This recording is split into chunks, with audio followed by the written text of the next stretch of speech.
Hey guys, welcome back to the channel. Welcome back to Now Aligned Soul. I'm so glad that we are back and we're here and we're chatting about something so very important and very close to my heart.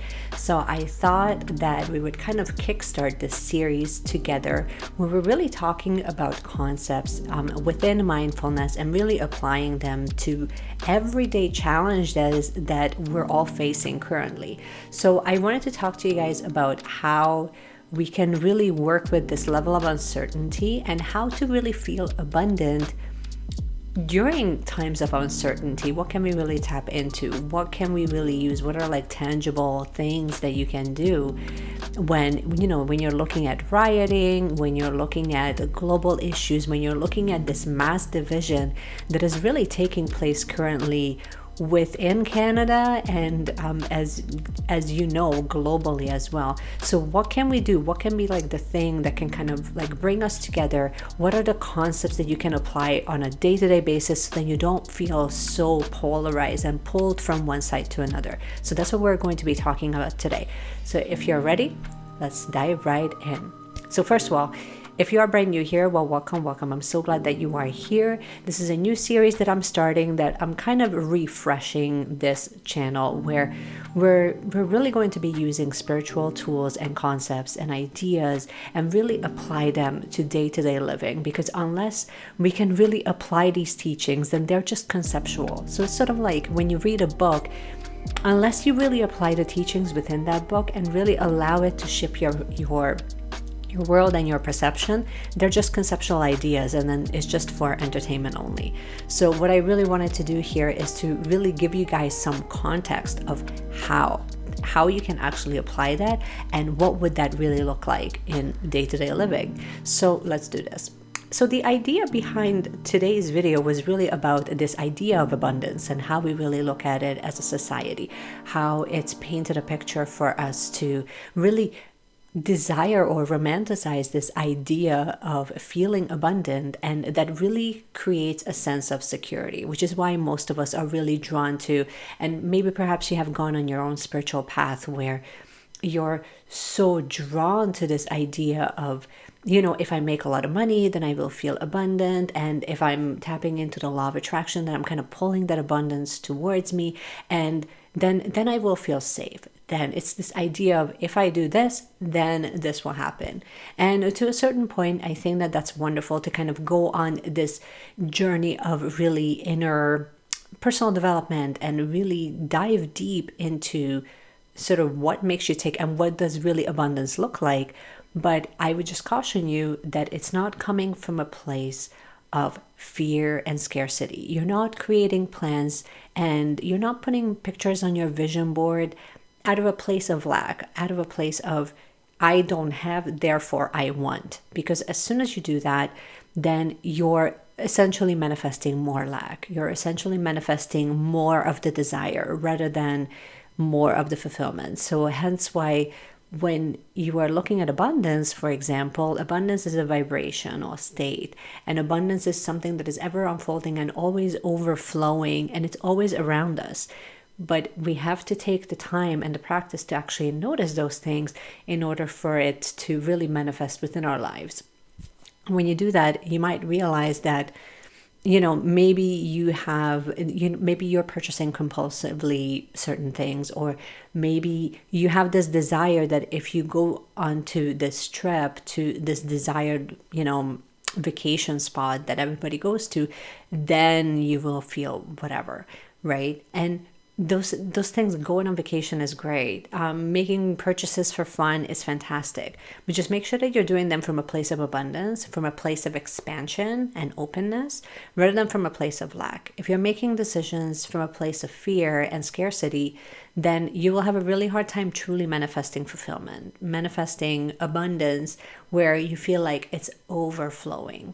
So it's interesting when we were contemplating this idea of abundance, because I was actually using one of my oracle decks, and I will just pop up a picture of that. I think I already put it away, but I pulled this card called space, save space. So space is all about this idea of you don't need more in order for you to feel abundant. You actually need to remove certain things in order for you to create spaciousness and for you to feel that expansion. Because when you have space to move, and you have space to really explore, and you have space to go within, then you literally create energetic space for things to come in that can actually vibrate differently than what you currently have right now. So I would just invite you to kind of contemplate that idea a little bit of what would that really look like for you. And a lot of it will actually probably be an invitation for most of you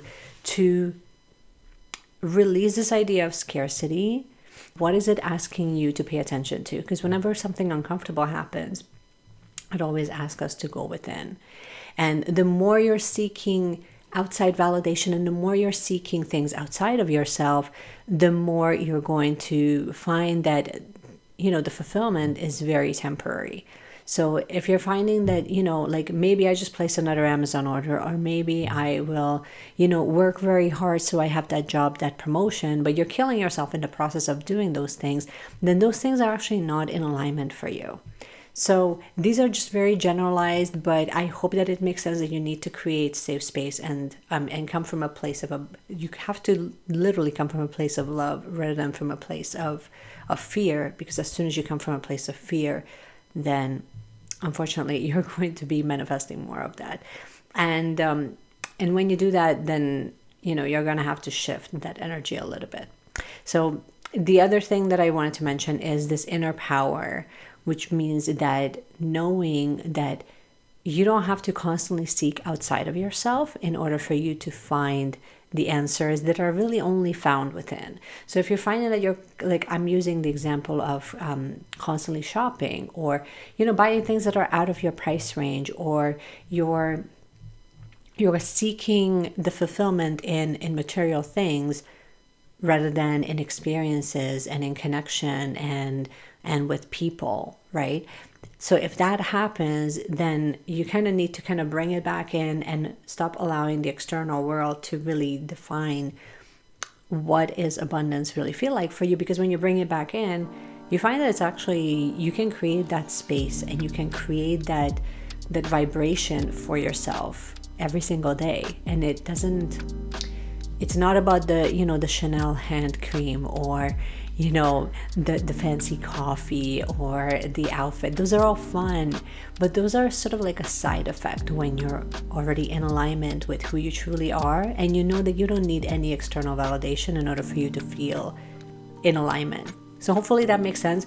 This is all I want to share with you. I wanted to keep this relatively short because I really wanted to give you guys something very tangible. So what you can do today to really apply this concept is see what you can remove from your life that feels like overburdening, and see if you can create some space where you can kind of go within. Can you create that small micro practice every single day that allows you to connect with your own inner compass rather than with the outside world? And maybe that just means, that you set a timer on your phone and you shut down social media at like 9 p.m. And then afterwards you take 10 breaths intentionally every single night before you go to bed.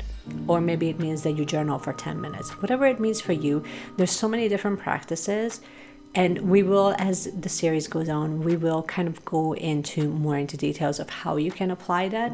For now, is just contemplate the idea of what it feels like to create more space within your life for you to feel more in alignment, and what it feels like to have less in order for you to feel more.